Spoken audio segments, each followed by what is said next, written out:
If I had to ask you who you consider to be the biggest anime YouTubers on this platform, who would you say? Number one would be me, obviously. It's the whole reason why you're watching this video. My Gigguk is single-handedly keeping the genre of YouTubing afloat. You're welcome, peasants.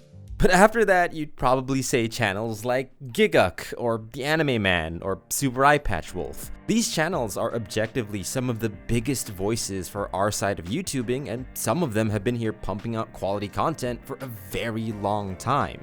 And the genre keeps getting bigger and bigger, with VTubing being a thing, and variety content creators in Japan crossing over with some anime videos here and there. The genre of anitubing is the biggest it's ever been. But everything has a start point. We didn't just get here overnight. The titans of anitubing of today were once small fishes themselves. So that begs the question, who did come before all of this, and how did we even get here as a genre of YouTubing? And to explain all of that, I want to talk about the case of Trey Sessler. He was a man that arguably is one of the founding fathers of anime YouTubing and kickstarted the whole anime video review format. He was also a man that, at the height of his popularity, ended his career in a way that no one expected him to. This is the story of Mr. Anime. But before that, I gotta explain something. My channel just got monetized. Thank you so much for 3K subs, you're all great and I love you. More about that at the end of this video. So because of that, I have to play along with the YouTube censors and I have to watch out for words that they might not want to hear. Which is difficult because Mr. Anime did some pretty messed up stuff. So if it seems like I'm not directly addressing what Mr. Anime did, just know it's because of this very reason. That said, let's get on with the video.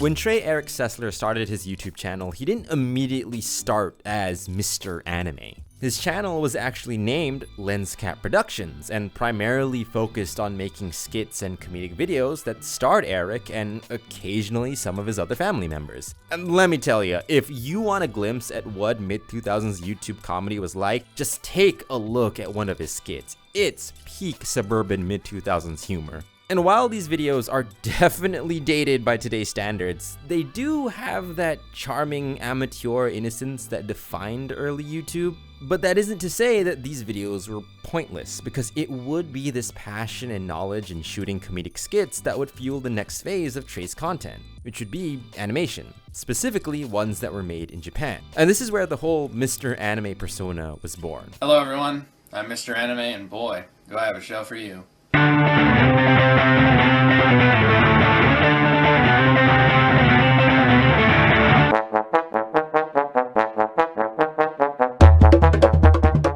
Well, anime reviews are kinda a novelty format today. During this time, it was a brand new concept. Like, this had never been done before. Because you gotta remember, talking about anime online in the mid to late 2000s was primarily done on niche forum boards that no one ever heard about, where you talk to someone that says they're 13 but are actually 30 with 2 kids.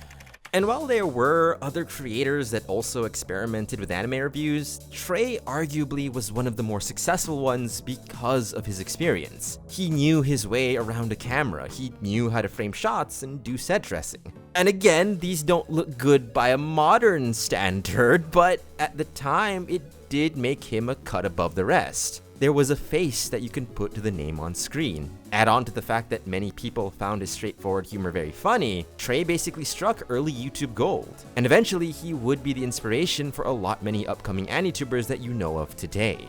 But the thing about Trey is, while he's known for his anime reviews and comedic skits, he also had another interest he would sneak into his videos, and that would be his love for guns. And boy, did he love guns. He would make skits about guns. He even included guns in his anime reviews for some reason. Alright, first of all, we've changed up our table a little bit. We now have this, it's the POS gun.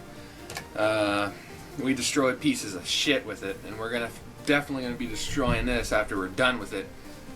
Yu-Gi-Oh! Was so bad in my mind that I just want to kill somebody. I don't have any other show to show you, so it's just going to be me raving about it the whole time, which I guess is fine, because I refuse to buy any of this. And in a huge departure from his usual content, he just had videos where he fired his guns. Trey was a huge firearms nut. I mean, he's from Texas, of course he'd be. I'm from Mississippi, and even I struggle with understanding the Sigma Texan mindset.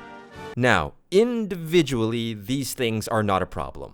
People can be interested in vastly different things that have no relation with each other. And in Trey's case, he wasn't some super crazy gun nut either, because he did make a video condemning gun violence due to the hysteria behind mass shootings happening at the time. I'm a firearms owner myself, but it is a little bit disturbing to know that you could be a victim in something like this at these times. All the people that were victims, you think it won't happen to me, but sometimes it does. So rightfully, you wouldn't expect him to carry out the actions that he did. But what if I told you there was a lot more hidden behind the mind of Trey Sessler?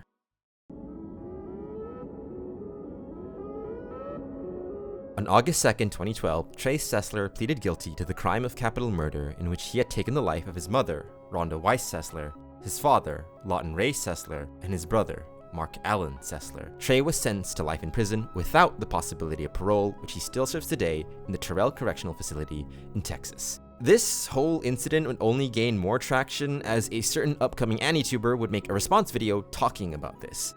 Gigguk, who only had a couple of thousand subs at this time, made a video not only condemning Trey's actions, but also talking about how he felt as Trey had just given his channel a shout out which exposed his content to a bigger audience that he just didn't have access to. He actually gave me a plug a few years back and was responsible for probably one of the only big jump in subscribers I've had, especially in my early days. Because you gotta remember, this was a huge deal not just for the audience of Mr. Anime and the greater online anime community. This was a big deal for the other anime content creators that Trey had interacted with over the years. I can't even imagine how sobering of a moment it was for Gigguk to hear the same person that had just praised you and that you were casually chatting with is now being convicted of game-ending his family. Because to many, he was just another dude making content on the internet. How would you even begin to guess that he was capable of doing what he did? It would only be later on that the truth would finally come out. During investigations, authorities found out that Trey was obsessed with events like Columbine and Virginia Tech, to the point that he himself was planning a Columbine-like event aimed at his own high school. And to give you an idea how far this obsession went, Trey had aerial photos of his local town to scope out potential places to attack. He even researched where and when big crowds would gather so that he could have a bigger impact. And I think what makes all of this scary is how seemingly innocuous it was leading up to Trey's incident. Because the last video that Trey made before all of this was titled, "Mr. Anime is Planning Something," which is super ominous and scary with the power of hindsight, but if you watch this video at the time, you just probably assume that Mr. Anime is gonna rehaul his content and try something new, which is super normal in the life cycle of old YouTubers. Investigators also found that Trey had a history of abusing and killing animals. It's even alleged that he put down his family's pet rabbit without anyone ever finding out. And to cap all of this off, it's even reported that he would shoot up random buildings at night and just drive away. And even though these are clear signs of sociopathy, in research for this video, I couldn't find any form of official medical documentation that diagnoses him with behavioral issues. I mean, Trey doesn't even have any prior criminal records. At most, he was officially diagnosed with pneumothorax, which is some kind of lung disease. It seems like I've got the diagnosis of pneumothorax. Basically, I'm leaking air from my lungs. Now, it's easy to write Trey off as a psychopath in the making, but there is a tragedy to his story. During questioning, Trey told investigators the reason why he did what he did was because he didn't want his family to feel ashamed because of the attacks he was about to commit. Now, admittedly, that's a super redundant way to not disappoint your parents. Call me crazy, but I feel like there are easier ways to make your parents proud. But it does highlight the fact that Trey did have some kind of epiphany or moment of clarity, because he went on to tell investigators that the reason why he didn't carry out any of the attacks on his school that he had been painstakingly planning and researching for so long was because he just lost his nerve, as according to him, everything started to feel too real. And this idea goes a bit further, because at the crime scene itself, police officers found that Trey had written on the walls of his home phrases like, "I love my mom, dad, and brother, and God forgive me because I cannot forgive myself." Now, I'm not trying to absolve Trey of what he did. Disturbed he may have been, his actions were truly despicable, and it should not be a controversial thing to condemn incidents like this no matter how regretful Trey was. But it does make you think that maybe a small part of him did come to regret the thoughts and ideas his sick mind had created. That he only acted according to a twisted conclusion that only his psyche could create. That he knew he was so obviously sick, but just didn't know how to find a way out. History never remembers the what-ifs, it only remembers what has happened. No one will remember Trey Sessler, the content creator, the genre founder and trailblazer, the amateur comedian. He will now forever be known as the sick man that unjustly took his family's life, and in turn, that ruined his own.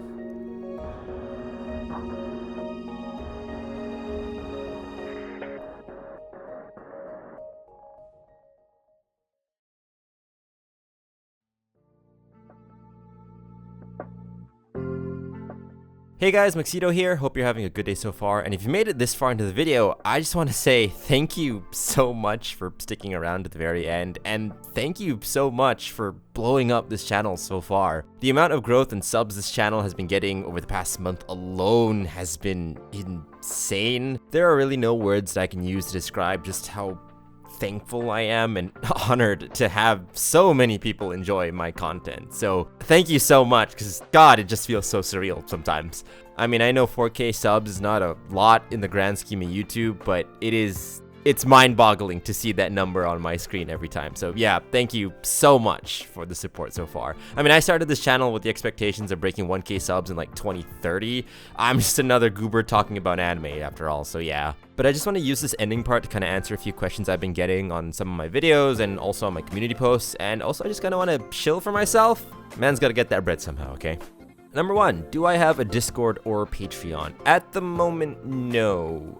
This channel is still very much a one-man show. I mean, I have a shorts editor, which is the short-form content that you see in between my long-form stuff, which I just put out just so that you guys have something to watch. But this channel is still very much a one-man show, and especially when it comes to Patreon, I don't really feel comfortable making something that I can't promise to keep up with. I mean, because it's only a one-man show, I can't really promise you extra content or behind-the-scenes stuff, you know, that's way beyond the capabilities that I can do just by myself. Even with Discord, I mean, that one is just, I'm more of a private person myself. Even if I did have someone to manage it with me, I can't really promise to be active in that. So, you know, it really just boils down to, I don't really feel comfortable promising something that I don't think I can deliver on at the end of the day. But if you do want to support me somehow, you can do that by going to my Ko-Fi. I recently just created one, and it's a super simple, easy way that you guys can support me. And it's purely voluntary.